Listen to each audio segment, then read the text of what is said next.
Hey guys, welcome back to Critical Flick. Today I'll be reviewing Maestro, coming soon to Netflix. So Maestro is the newest film that is written, directed, and starring Bradley Cooper. In this one, he plays the legendary composer Leonard Bernstein, but it really focuses not solely on his career, but also on his interpersonal relationships, really diving in to his romantic and personal relationships with his wife. And that's something I think that might divide audiences when people check this one out. If you really want a movie focused on his professional career, I feel like it's a little lacking in that facet. But if you want a really interesting film about his personal life, there's a lot to be enjoyed here. Like I said, Bradley Cooper plays Bernstein in this film, and I think he does a phenomenal job. I think it's one of the best performances I've seen this year. I know there's been some back and forth regarding the prosthetics used in this film, but for me, I thought that he does a great job in embodying this individual. He looks like him. I think his mannerisms work really well. His tone, his energy really matches this kind of larger than life individual. And he plays him in all different parts of his life. In the beginning of the film, it takes place in the 1940s, and it's showing him first meeting his wife and him kind of becoming this rising star and his energy and everything that goes into those early years of his life. And I think those were some of the best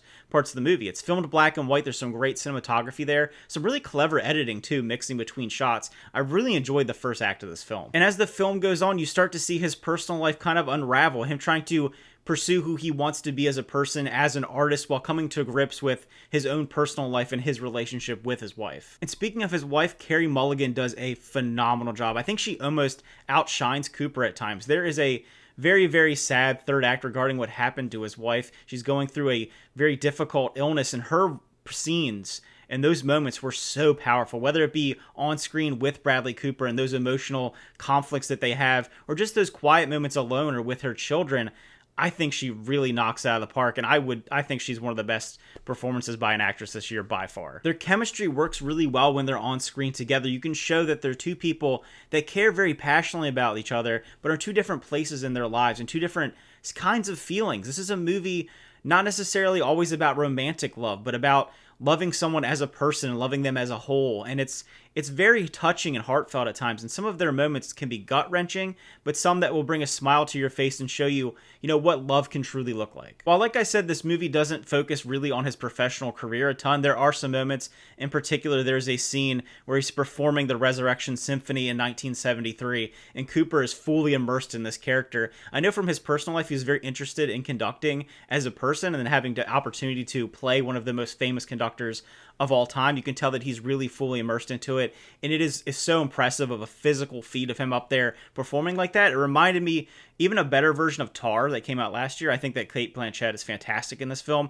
but this feels so more real because it is a real person, and that was one of the best scenes in the film. It's quite a long segment where he's doing all the conducting, and I think it was phenomenally shot and executed. I will say one of the knocks in this film could be the overall pacing of the film itself, because we're jumping through kind of three different distinct moments in time of Leonard Bernstein's life, so it does feel like it's a little bit jumbled up, and you're kind of trying to catch up as you're watching the film, but it is trying to encompass somebody's life that spans multiple decades. I think it was the same issue that when I watched the film Napoleon, is we're jumping around a lot because we're dealing with someone's entire life. This is, decades of time that we're covering in one film. I also like the way the film handled Bernstein's sexuality and who he was as a person in his personal life. It's not one of those films that feels like it's manipulating the audience or trying to push something across it. And I feel like they do a good job of executing a very complex individual story and someone who's a flawed person at times, and being able to show that on screen while also getting across the good and bad of who he is. Now, obviously, a film being about a famous musician and a famous composer, it does a great job of integrating music into the story and creating settings and feelings through the use of sound and the use of music. Like in the beginning, it's very bright and warm, and you're getting this exciting moments until you get to the darker, more melancholy moments of the film, and using those different types of sounds and those different types of music and pieces of work that he's done. Because when you're making a film about a musician, it's always interesting how they use that to tell the story. So if I were to rate Maestro, I would give it an 8 out of 10. I think it's one of the better films I've seen this year. It may not be the best film, but I think if you're a big fan of Bernstein, or you really just want to watch a movie about an individual maybe you don't know a lot about, it's worth checking out. Like myself, I knew nothing about this person, so watching it, I felt like I was really able to get this really interesting human story about someone without it being a biopic that just focuses on his accomplishments. So if you end up checking out Maestro, let me know what you thought about it in the comments below. Did you like it as much as me? Did you like it less? I always love to hear people's opinions. So again, thanks for watching. Remember to like and subscribe, and see you guys next time.